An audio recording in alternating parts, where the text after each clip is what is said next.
Ma'am आपने directly join किया? जी sir, जो आपने लिंक भेजा मैंने उसी से ज्वाइन किया इसको। तो ये तो फिर गड़बड़ हो जाएगी आज। फिर गड़बड़ हो जाएगी। इनेबल तो किया था वेटिंग रूम।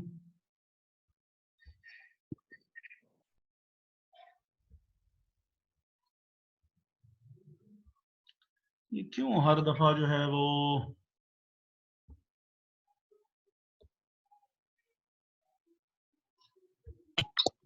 अस्सलाम वालेकुम सर। वालेकुम अस्सलाम। अस्सलाम वालेकुम सर। वालेकुम अस्सलाम।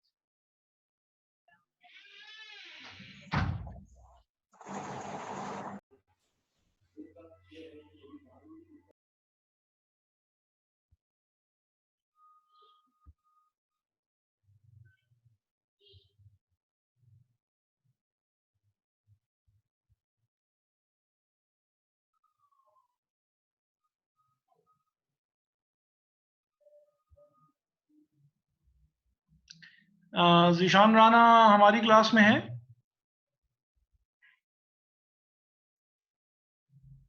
अस्सलाम वालेकुम सर। वालेकुम अस्सलाम।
सुलेमान आपका दूसरा अकाउंट तो नहीं है ना कोई?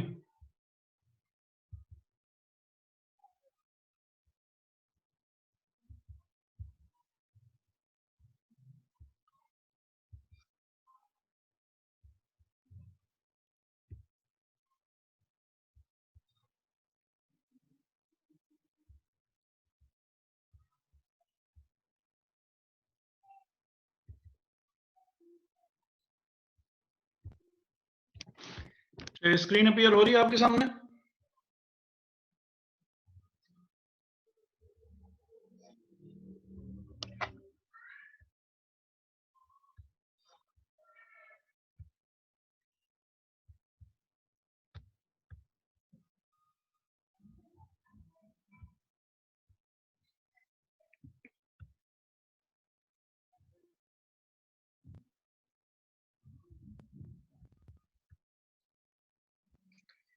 जी जी सुलेमान।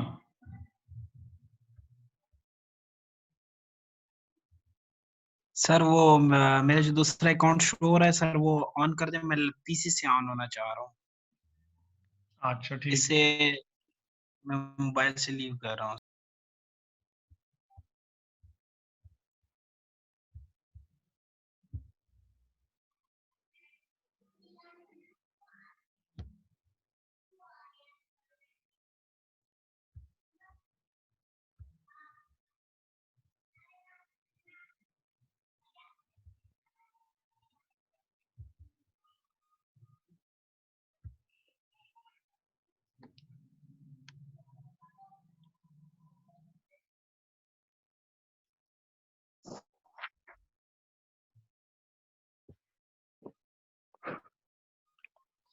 अच्छा, आज हमने कोशिश करनी है कि जो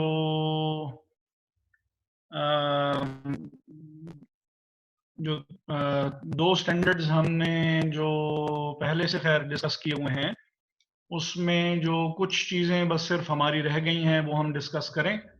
और क्वेश्चंस भी हम ऑलरेडी उसके क्योंकि कर भी चुके हैं, लेकिन क्वेश्चंस में कुछ चीज़ें जो थी वो थी और कुछ मौजूद थी और कुछ नहीं थी। तो जो चीज़ें हम कर चुके हों उनको हम ज़रा रिविजिट कर लें और जो हमने नहीं की वो हम डिस्कस कर लें। एक स्टैंडर्ड जो है वो आपके सामने यहाँ अपीयर हो रहा है, इसका इम्पेयरमेंट का।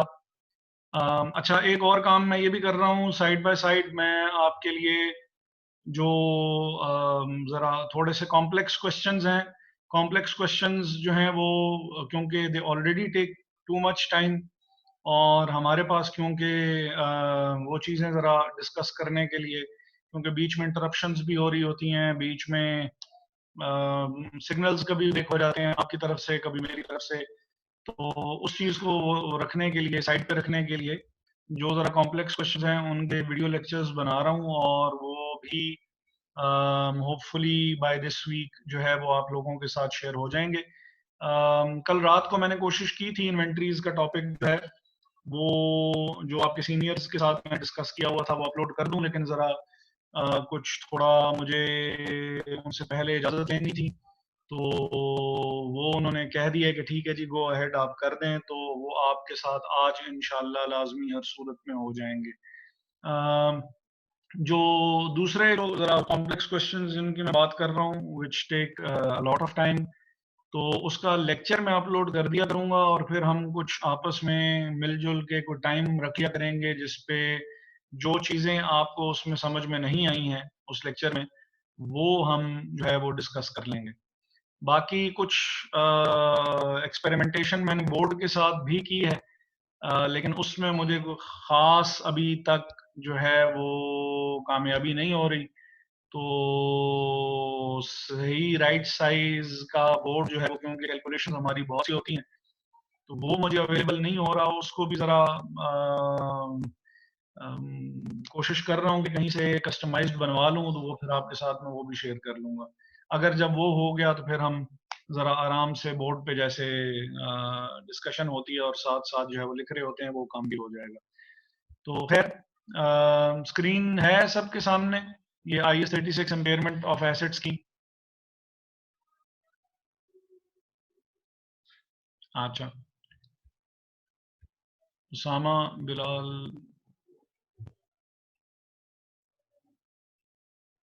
हमजा बाबर साहब बाहर निकल गए थे।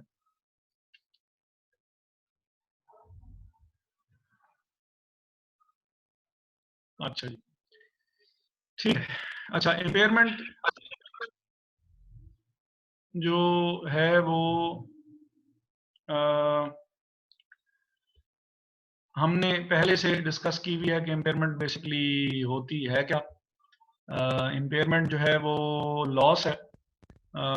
फाइनेंस में पता नहीं अभी तक शायद आप पढ़ चुके हों या आपने अभी तक जो है वो शायद ना पढ़ा हो। एक टॉपिक है, उसको कैपिटल बजटिंग कहते हैं। तो कैपिटल बजटिंग जो है वो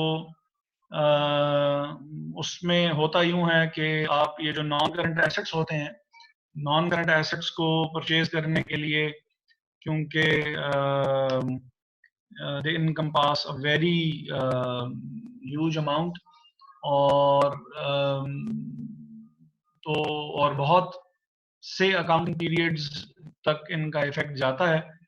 तो आपकी कोशिश ये होती है कि आप यानी जो नॉन करंट एसेट्स हैं, जो प्रॉपर्टी प्लांट और इक्विपमेंट है, इसको परचेज करने से पहले आप अपनी फाइनेंशियल फिजिबिलिटी भी बना लें, उसकी टेक्निकल फिजिबिलिटी भी बना लें। बहुत सोच समझ के जो है ये फैसला किया जाता है, क्योंकि ये आपको बहुत से अकाउंटिंग पीरियड्स तक आपको ये इफेक्ट कर सकता है। तो क्योंकि आपने बहुत सोच समझ के फैसला किया हुआ होता है, यूजुअली रिकवरेबल अमाउंट, जिसका हमने जो है वो जिक्र किया हुआ था पहले, कि रिकवरेबल अमाउंट जो है वो recoverable amount is the higher of either the fair value of the asset, the net fair value of the asset, or or the value in use. The fair value of the asset is basically the price at which that asset can be sold in the market, less any costs which are related to the disposal of the asset. And value is in use is the present value of future net cash flows expected to be derived from the asset or the cash generating unit. So by far we have discussed the impairment of a single asset. आज हम ये देखेंगे कि अगर cash generating unit हो, cash generating unit basically क्या होता है और उसकी इम्पेयरमेंट हम कैसे कैलकुलेट करते हैं। It's very much alike. बहुत रूल्स में कोई ज़्यादा इतनी चेंज नहीं होगी, लेकिन हम थोड़ी देर में हम ये देखेंगे कि अगर कैश जनरेटिंग यूनिट हो तो कैश जनरेटिंग यूनिट कहाँ किसको जाता है, और कैश जनरेटिंग यूनिट की इम्पेयरमेंट कैसे कैलकुलेट की जा सकती है। ऑल्दो कि जो क्वेश्चंस आप लोगों को मैंने क्लास में करवा भी दिए थे, they are related to the impairment of a single asset, और हमने कैश जनरेटिंग यूनिट्स की प्रैक्टिस वगैरह जो है वो आपके पास जो मैंने क्वेश्चंस आपको दिए हुए थे वहाँ पे नहीं है, लेकिन आज कुछ क्वेश्चंस हैं भी, और उसको फिर हम ये है कि डिस्कस भी कर लेंगे कि ये कैसे होगी। तो fair value, recoverable amount is the higher of either fair value or the value in use. Fair value वो एसेट कितने का बिक जाएगा, और वैल्यू इन यूज कि आप उससे कितनी चीजें बना के और उसको बेच सकते हैं। अब ये प्रेजेंट वैल्यू है नंबर 1, और ये फाइनेंस का कॉन्सेप्ट है जो कि आपने अपनी फाइनेंस की के सब्जेक्ट में आपने होपफुली डिस्कस कर भी लिया होगा। और again we are interested in cash flows rather than the profit which is generated by the business. तो वापस चलते हैं, थोड़ा ये देखते हैं कि हमारे ये जो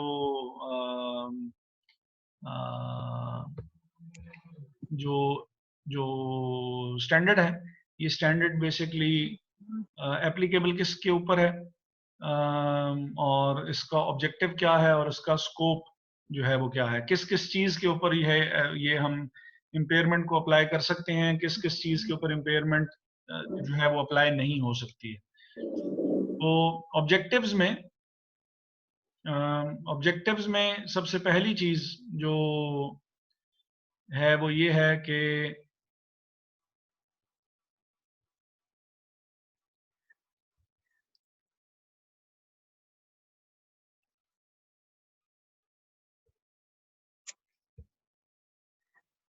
अच्छा, The objective of this standard is to prescribe the procedures that an entity applies to ensure that its assets are carried at no more than the recoverable amount. Prudence concept भी जो कि हमें ये कहता है कि हम अपने assets को overstate ना कर दें. That is why we always record our assets at its cost amount, and cost is the amount which at which the asset was acquired. और हमने उसके components भी discuss किए थे. It not only includes its purchase price, but it also include the transportation cost and the taxes that we pay, non-refundable taxes that we pay on related to that asset and its and the site preparation cost, its testing cost, initial testing cost, और वो सारे हमने एक लंबी छोटी list देखी थी कि इसके नॉन करंट एसेट्स की कॉस्ट में क्या क्या चीजें आ सकती हैं. So once the cost is established, because we have paid that amount, तो हम क्या करते हैं कि हम लोग उसको शुरू में एसेट को कॉस्ट पे ही रिकॉर्ड करते हैं कि इतने पैसे हम एसेट पे लगा चुके हैं. ऑब्वियसली क्योंकि हमने बहुत सोच समझ के, जो मैंने बिल्कुल अपनी डिस्कशन के शुरू में बात की कि बहुत सोच समझ के हमने पैसे लगाए हैं, हमने उसकी टेक्निकल फाइनेंशियल फिजिबिलिटी बनाई है पहले, और बना के और फिर उसको हमने एसेट को हमने परचेज किया है, तो एसेट्स की रिकवरेबल अमाउंट उनकी कॉस्ट से ज्यादा ही हुआ करती है. तो हम एसेट्स को कॉस्ट पे रिकॉर्ड करते हैं, बिल्कुल सेम वैसे ही जैसे कि we record inventories at their cost rather than their net realisable value, which is the estimated selling price minus the estimated cost of completion minus the estimated cost of selling. So it's basically the net selling value of the inventories, and we record inventories at the lower of that NRV and that cost amount. तो same rule जो है वो यहाँ पे भी apply होगा. Assets की एक रिकवरेबल अमाउंट होगी, और रिकवरेबल अमाउंट क्योंकि ज्यादा ही होगी, अगर आपने कैपिटल बजटिंग अभी तक डिस्कस कर ली हुई है तो उसको हम नेट प्रेजेंट वैल्यू कहते हैं, और वो पॉजिटिव आती है तो फिर हम एसेट में इन्वेस्ट करने जाते हैं. तो एसेट को हम शुरू में कॉस्ट पे रिकॉर्ड करते हैं, लेकिन अगर हमें पता हो कि ये एसेट अब अपनी कॉस्ट भी रिकवर नहीं कर पाएगा और इसकी रिकवरेबल अमाउंट उसकी कॉस्ट से भी कम हो चुकी है, तो फिर हम एसेट को वी राइट इट डाउन और हम उसको उसकी रिकवरेबल अमाउंट पे रिकॉर्ड कर लेते हैं. और रिकवरेबल अमाउंट हमने जो है वो डिस्कस कर लिया कि it's the higher of either its net fair value. Net fair value से मुराद ये है कि कितने का वो एसेट बेचा जा सकता है, और ऑब्वियसली उसको बेचने के लिए आपको प्रोसीजर फॉलो करना पड़ेगा, बिडिंग प्रोसेस अरेंज करना पड़ेगा, बिड्स मंगवानी पड़ेगी. तो वो बिड्स जब उसमें से या वो जो ये सारा जो उसकी सेलिंग के ऊपर जो एक्सपेंस आ रहा है वो एक्सपेंस आप माइनस करेंगे, तो आपके पास जो है वो एक नेट सेलिंग प्राइस आएगी, और उसको फिर आप कंपेयर करेंगे कि कितनी उस एसेट से प्रोडक्शन हो सकती है, और उस प्रोडक्शन की जो टोटल प्रेजेंट वैल्यू है वो आप कैलकुलेट कर लेते हैं. क्योंकि फ्यूचर वैल्यूज जो होती हैं, हमने जब ये टॉपिक डिस्कस कर रहे थे तो हमने बात की थी कि फ्यूचर वैल्यूज जो होती हैं वो अनरिलायबल होती हैं. अनरिलायबल क्यों होती हैं कि एक तो वो फ्यूचर इज अनसर्टन, फ्यूचर में रिस्क इन्वॉल्व है, और फ्यूचर में जो वैल्यूज मिलेंगी वो इन्फ्लेशन की वजह से उतनी वैल्यूज नहीं रहती जितनी वो शो हो रही होती हैं. तो हम क्या करते हैं कि हम लोग ये करते हैं कि हम लोग उसकी प्रेजेंट वैल्यू कैलकुलेट कर लेते हैं कि जितनी भी उसकी डिस्काउंटिंग कर लेते हैं, डिस्काउंट रेट एक यूज करते हुए. तो अगर जो एसेट है वो अपनी कॉस्ट भी रिकवर नहीं कर पा रहा है, तो फिर हम उसको उसकी रिकवरेबल अमाउंट पे रिकॉर्ड करना शुरू कर देते हैं. ये जो हमारा स्टैंडर्ड है, ये स्टैंडर्ड इस किन किन टॉपिक्स पे बेसिकली किन किन एसेट्स पे ये अप्लाई हो सकता है. This standard shall be applied in accounting for impairment of all assets other than इन पे अप्लाई नहीं होगा, इनके अलावा जो भी एसेट्स होंगे उनके ऊपर अप्लाई हो जाएगा। इन्वेंट्रीज के ऊपर इम्पेयरमेंट अप्लाई नहीं होती।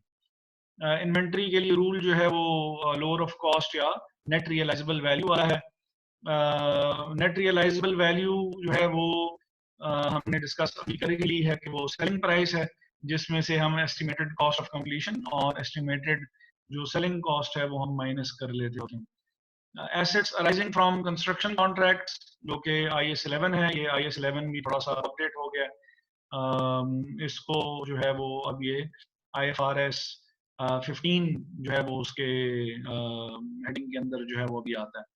Deferred tax assets, deferred taxes जो है वो क्या होते हैं, ये हमने शायद पता नहीं इस पे बात की हो या हमने ना बात की हो, तो सबको मैं अनम्यूट कर रहा हूँ। कोई बता सकता है कि ये डिफर्ड टैक्स क्या होता है? सर ये वो टैक्स होंगे जो हमने अभी तक पे नहीं किए हैं, जो पेएबल में होंगे, जिनको डिले कर रहे हैं जिनकी पेमेंट। ठीक है, और डिले क्यों कर रहे हैं? डिले हो रही है या डिले कर रहे हैं हम लोग?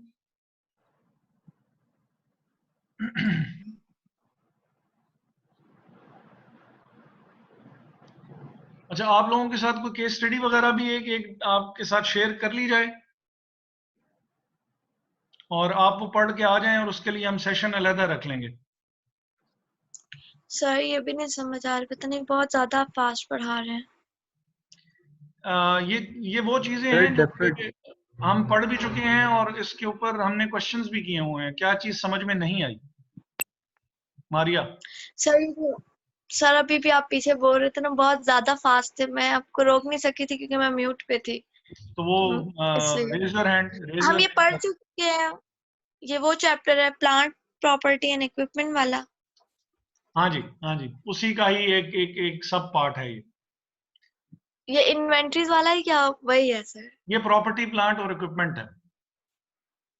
ठीक है। अच्छा, और क्या चीज समझ में नहीं आई? बस सर थोड़ा सा आहिस्ता आहिस्ता पढ़ाए ना। अच्छा, मैं क्योंकि समझ रहा था कि ये चीज हमने डिस्कस की हुई है, तो इसलिए जरा थोड़ी सी स्पीड पकड़ी हुई थी। कर लेते हैं, आहिस्ता कर लेते हैं। जो चीज स्पेसिफिकली समझ में नहीं आई वो आप एक दफा फिर से बता सर दें। वो मैं बता दूंगी, वैसे मुझे समझ आ गया कि आप बहुत ज्यादा फास्ट पढ़ा रहे हैं। बस मैं पहुंची हूँ, आप अगली स्लाइड पे आ गए हैं तो।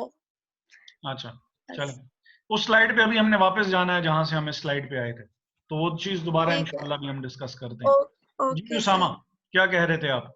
डिफर्ड टैक्स एसेट वही होता है जिस एसेट की हम शायद पहले उसका टैक्स जिसका पे कर देते हैं एसेट का, या जी फतेह मुनीब।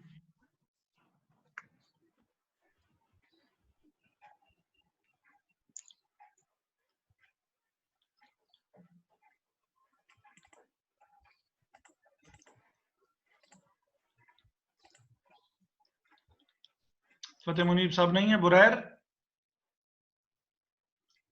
बुरैर हैं हमारे साथ? Yes sir. जी, ये क्या होता है डिफर्ड टैक्स? तो ये वही होंगे जो हमने मतलब डिले कर दिए गए, मतलब जिस तरह मतलब अगर आप कोई भी मतलब एसेट ले रहे हो तो आपने उसके अभी तक टैक्स पे किए ही नहीं है, मतलब आपने उसकी जो परचेज प्राइस है वही सिर्फ की है, या ट्रांसपोर्टेशन कॉस्ट और जो भी मतलब उसके और मतलब टैक्सेस को निकाल के जो प्राइस निकलेगी। ठीक है। अच्छा, होता यूं है कि हम लोग जो है वो फॉलो कर रहे होते हैं अक्रूवल बेसिस ऑफ अकाउंटिंग, और FBR जो है, अगर हम जी की एग्जांपल ले लें तो FBR फॉलो कर रहा होता है कैश बेसिस ऑफ अकाउंटिंग। अब क्योंकि दोनों की बेसिस ऑफ अकाउंटिंग जो है वो डिफरेंट है, FBR वाले, पहली बात तो ये कि वो क्यों जो है वो कैश बेसिस ऑफ अकाउंटिंग जो है वो, क्योंकि उन्होंने लोगों पे टैक्स लगाना है। अब अगर एक बंदे ने प्रॉफिट तो कमा लिया है लेकिन उस प्रॉफिट में पैसे उसके पास नहीं आए, तो उसके ऊपर टैक्स भी नहीं लग सकता है। इस चीज को जरा एक्सप्लेन करने के लिए मुझे आप एक सेकंड देंगे। ताकि मैं चलो इसको सर एक दफा रिपीट कर दें। जी जी 2-3 दफा रिपीट करते हैं जी। आप लोग बिल्कुल बेफिक्र रहें। इसको हम लिख लेते हैं यहाँ।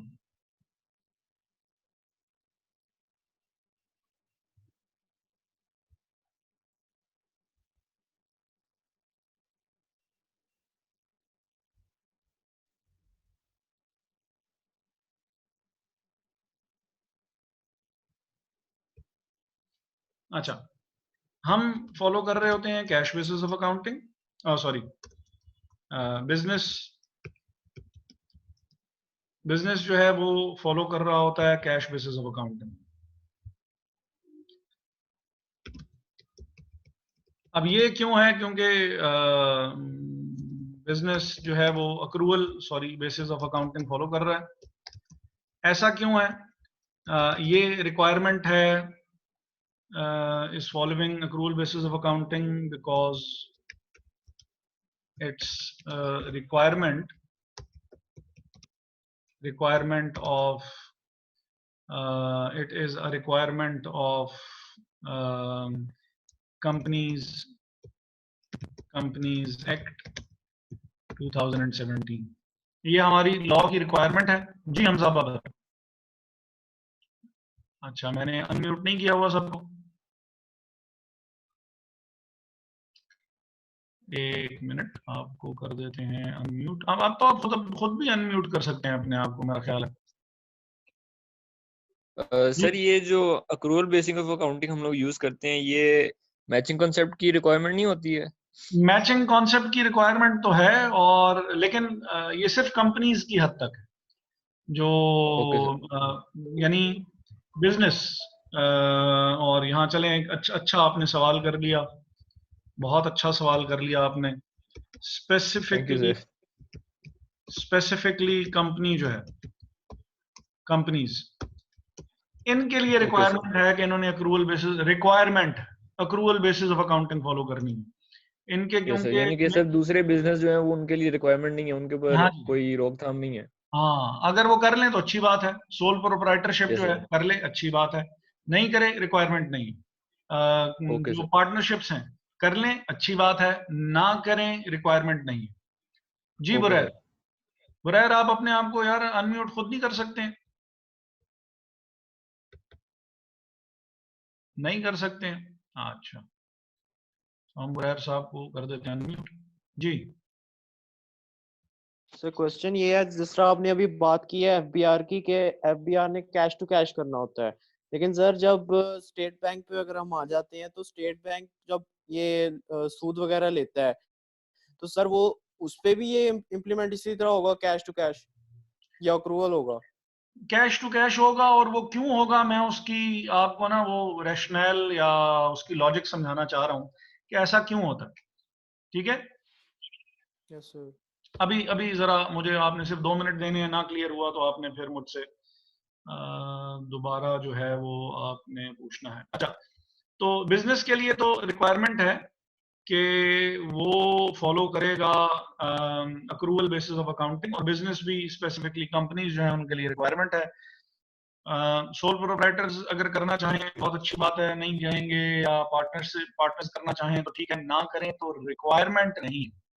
करना चाहें तो अच्छी बात है, वो फॉलो कर सकते हैं। तो जो एफबीआर है, FBR follows cash basis of accounting. अब टू लेवी टैक्सेस इंपोज करने के लिए, टैक्स लगाने के लिए, टैक्स वसूल करने के लिए एफबीआर जो है वो cash basis of accounting follow करता है। अब हम नीचे एक एग्जांपल देख लेते हैं। सपोज केस ए,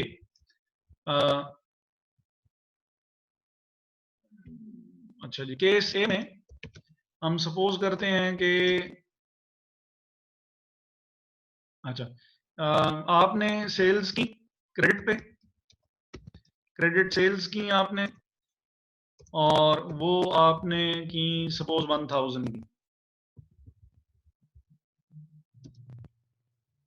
और जो कॉस्ट ऑफ गुड सोल्ड थी, suppose cost of good sold जो कि हम लेस करते होते हैं, सपोज यही चीज आपने परचेज जो की थी, परचेज भी क्रेडिट पे ही की थी, और वो की थी आपने 500 की, जो कि हमें बेसिकली लेस करनी है।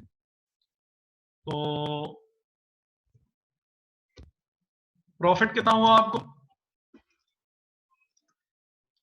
प्रॉफिट आपको हो गया, प्रॉफिट आपको हो गया 500, जबकि आपके पास पैसा 1 रुपया भी ना जेब में आया ना जेब से गया।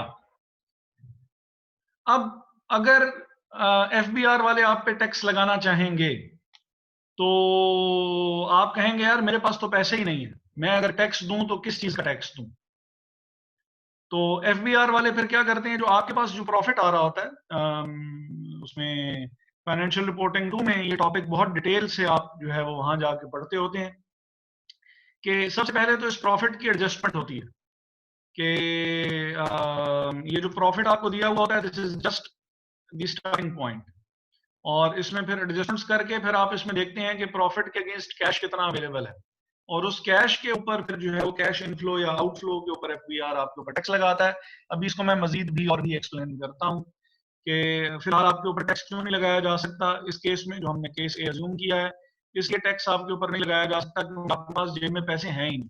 जब पैसे ही नहीं है तो टैक्स अगर लगा भी देंगे तो आप ये कैसे करेंगे? तो आपके पास एक बहुत अच्छा एक्सक्यूज है टैक्स वालों को ये कहने का कि यार मेरे पास जब पैसे नहीं है तो मैं आपको टैक्स कैसे पे कर सकता हूं।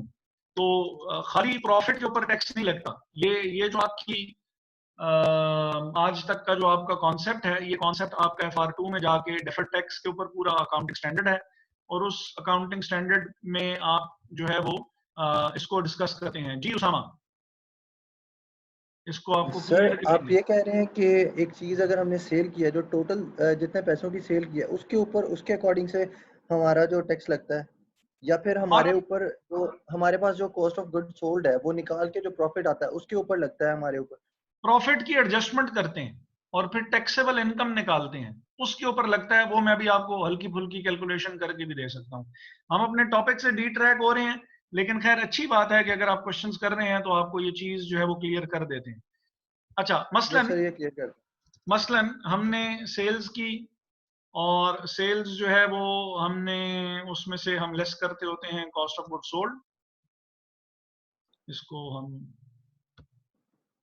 जरा हम हटा देते हैं।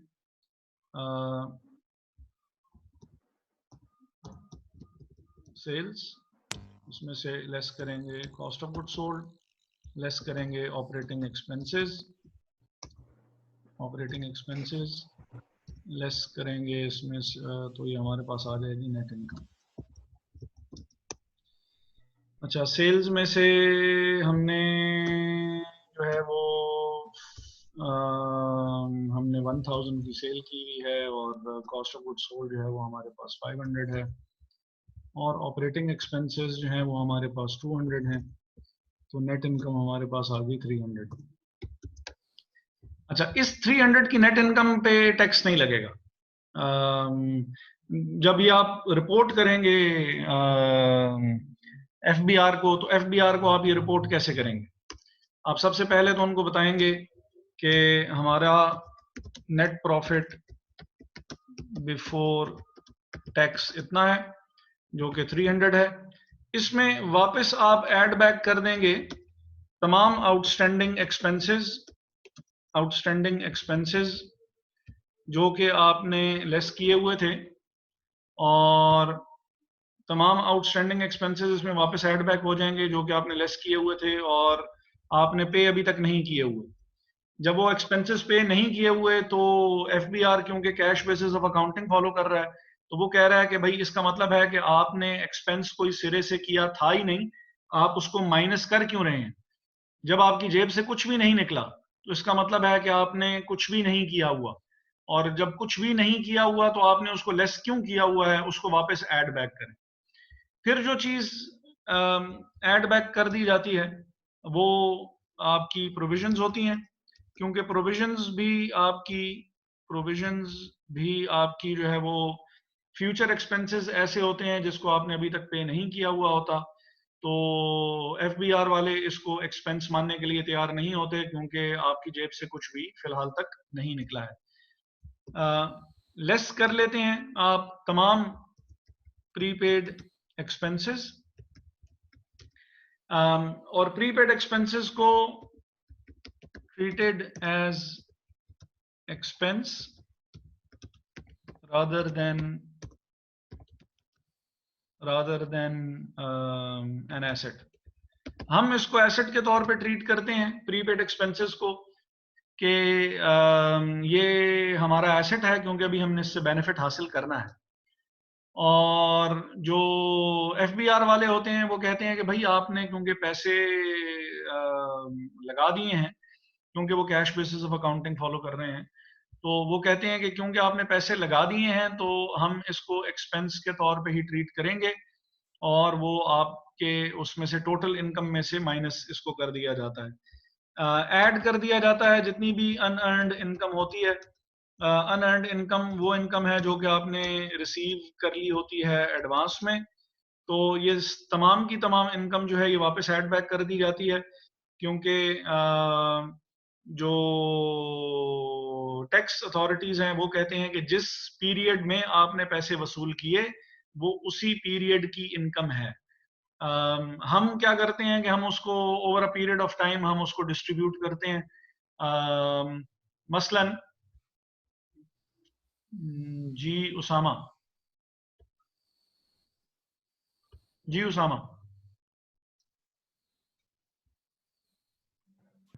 सर ये थोड़ा सा फिर से रिपीट करिएगा, आउटस्टैंडिंग एक्सपेंस से मेरा नेट इशू आ रहा था सर। आउटस्टैंडिंग एक्सपेंसेस वो एक्सपेंसेस हैं जो कि आपने अभी तक पे नहीं किए हुए, लेकिन जब आप इनकम स्टेटमेंट बना रहे होते हैं तो इनकम स्टेटमेंट में तो आप ये एक्सपेंसेस माइनस कर देते हैं।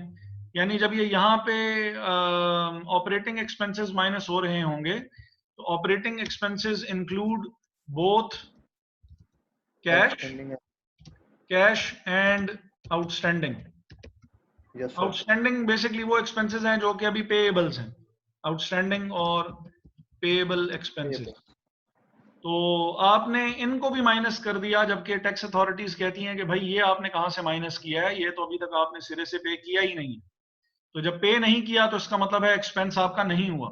इस तरह तो कोई भी मसलन ये जैसे प्रोविजंस जो हैं ये क्यों नहीं लेस करने दे रहे कि इस तरह तो हर बंदा जो है वो हर किस्म के एक्सपेंस को जो कि फ्यूचर में वो कहेगा कि यार मुझे लग रहा है कि एक्सपेंस हो जाएगा, और लोग एक्सेस प्रोविजनिंग करके प्रॉफिट अपना कम कर देंगे और कहेंगे कि यार मुझे तो प्रॉफिट ही नहीं हुआ, भाई टैक्स किस बात पे लगा रहे हैं। तो इस चीज को वो करते हैं, कोशिश करते हैं कि इसको जरा थोड़ा सा चेक किया जाए, इसको कंट्रोल में लाया जाए, तो वो माइनस नहीं करने देते। अनअर्न्ड इनकम भी क्योंकि आपने सारी की सारी जिस पीरियड में रिसीव कर ली है, ये इनकम भी उसी में शामिल की जाती है। अच्छा, फिर जो लेस की जाएगी वो आपकी अक्रूड इनकम है। अक्रूड इनकम वो होती है जो कि आपने अभी तक रिसीव नहीं की हुई होती है। क्रेडिट सेल्स इसकी एग्जांपल है। इसकी एग्जांपल जो है वो आपके इंटरेस्ट जो अभी रिसीवेबल है और वगैरह वगैरह। ये सारी एडजस्टमेंट करने के बाद अभी इसमें थोड़ी सी चीजें कुछ और भी हैं, लेकिन टाइम क्योंकि हमारे पास कम है तो यहां तक आती है टैक्सेबल इनकम। स्टार्ट कहां से लिया? नेट प्रॉफिट बिफोर टैक्स से, उस प्रॉफिट से स्टार्ट लिया जो कि हमने उनको बताया था कि हमें हुआ है। फिर उसमें एडजस्टमेंट की, ये सारी जो कि नॉन कैश वाली थी, सारी चीजें रिवर्स की गई, और फिर देखा गया कि आपके पास एक्चुअली पैसे कितने आए पूरे पीरियड में, और फिर कहा जाएगा कि भाई इतने पैसे तुम्हारे पास आए हैं,